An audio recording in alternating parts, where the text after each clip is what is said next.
Masyarakat adalah pihak yang paling merasakan dampak dari proses hukum. Dikolaborasi memastikan hukum ditegakkan secara adil dan humanis. Melalui digitalisasi dibutuhkan agar pelayanan hukum lebih cepat, transparan, dan mudah diakses. Jadi hukum itu tidak hanya menghukum, tapi juga bersifat mendidik.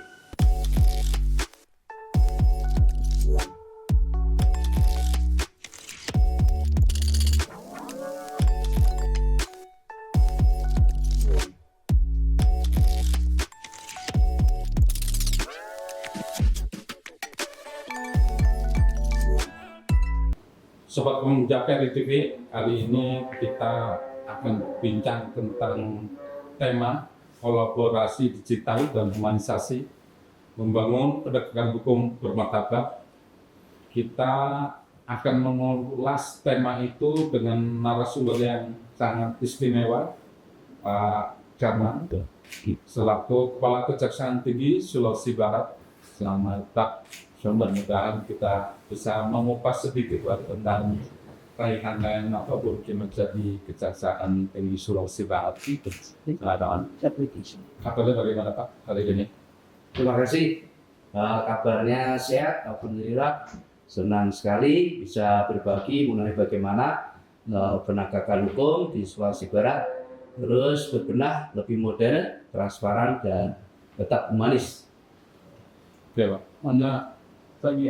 mengapa pentingnya bagi kejaksaan untuk menjalin kolaborasi dengan masyarakat sekaligus beradaptasi dengan digital? Ya. Di masyarakat adalah pihak yang paling merasakan dampak dari proses hukum.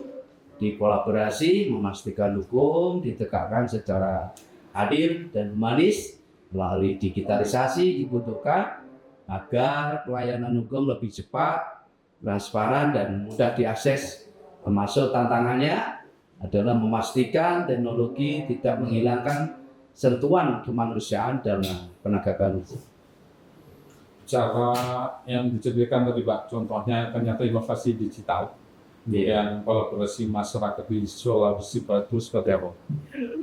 Jadi digital untuk memantau perkembangan perkara secara real time, aplikasi layanan publik seperti pelaporan online, jadwal sidang, dan konsultasi hukum, termasuk adanya restoratif justice, yaitu penyelesaian perkara pidana ringan dengan perdamaian yang melibatkan korban, pelaku, dan tokoh masyarakat. Hal ini tentu pelaksanaan restoratif justice itu dengan permohonan ke Pak Janbidung, sehingga setelah melalui ekspos dan pertimbangan diputuskan oleh Pak Janbidung bahwa restoratif justice itu dikabulkan. Nah, ada juga program Jaksa Masuk Sekolah, Jaksa Menyapa di radio di RRI sini, Mamuju, dan penyuluhan hukum di Super ini tetap ada Pak, dilakukan di desa-desa. Terus manfaat yang dirasakan masyarakat Pak sejauh ini mungkin dari respondennya seperti apa? Ya, jadi masyarakat khususnya di Sulbar itu bisa memantau proses hukum tanpa harus datang ke kantor kami Pak di Kejaksaan, karena layanan lebih cepat, biaya berkurang, dan ada ruang partisipasi publik dalam pencegahan tindak pidana. Pak, untuk digitalisasi seperti yang kita sampaikan perbincangan tadi kan mempercepat pelayanan. Tapi bagaimana memastikan nilai humanis ini bisa tetap berjalan? Ya, jadi hukum itu tidak hanya menghukum, tapi juga bersifat mendidik. Restoratif justice itu membantu memulihkan hubungan sosial di mana perkara-perkara yang ancamannya kurang dari 5 tahun. Sehingga baik pelaku maupun korban dengan testimoni dari keluarga korban, dari keluarga tersangka, ada tokoh agama, tokoh masyarakat, kepala dusun, kepala desa, itu semua terlibat, sehingga perkara itu menjadi betul-betul damai, betul-betul menjadi posisinya seperti sedia kala gitu. Nah, itu seperti itu, dan dalam pelaksanaannya penegak hukum maupun pejabat hukum, kita selalu menjunjung tinggi nilai Trikrama Adiaksa, Satya Adi Wicaksana menjadi pedoman agar penegakan hukum tetap bermanfaat. Seperti itu. Oke. Terus bagaimana masyarakat bisa berperan dalam menciptakan keadilan yang tetap bermartabat di era digitalisasi?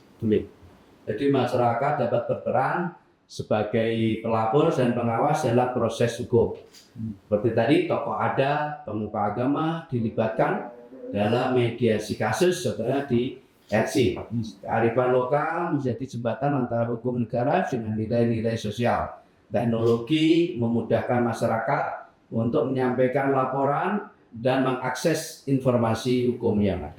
Terus apa sih Pak tantangan terbesar ke depan menggabungkan kolaborasi, digitalisasi dan humanisme di lingkungan Kejaksaan Tinggi Sulawesi Barat? Iya, tantangannya yaitu masih pemahaman hukum yang masih terbatas Pak di daerah terpencil, khususnya di Sulbar ini kan masih ada beberapa daerah memang yang diakses jangkauannya juga jauh gitu.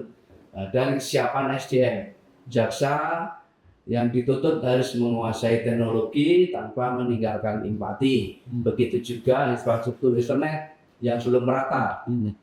Di tempat kami ada 5 kejari itu belum merata, termasuk di sini pun masih pembenahan untuk supaya menjadi baik. Dan perlunya transparansi untuk meningkatkan kepercayaan publik, itu yang dapat kami sampaikan. Terus kemudian harapannya ke depan Bapak seperti apa? Harapannya di kejaksaan yang lebih modern, transparan, cepat, dan tetap humanis dalam penegakan hukum. Semua layanan berbasis digital dengan prinsip keterbukaan, adanya kolaborasi hukum dan masyarakat semakin kuat sehingga tercipta keadilan yang bermanfaat. Terima kasih Pak atas waktunya. Mudah-mudahan perbincangan ini tentunya akan dilanjutkan dengan perbincangan berikutnya karena memang harus ada penggunaan teknologi ini. Terima kasih. Terima kasih. Harapan kami masyarakat semakin percaya dan merasa terlindungi oleh hukum yang adil, modern, dan bermartabat. Terima kasih. Satu dulu Pak.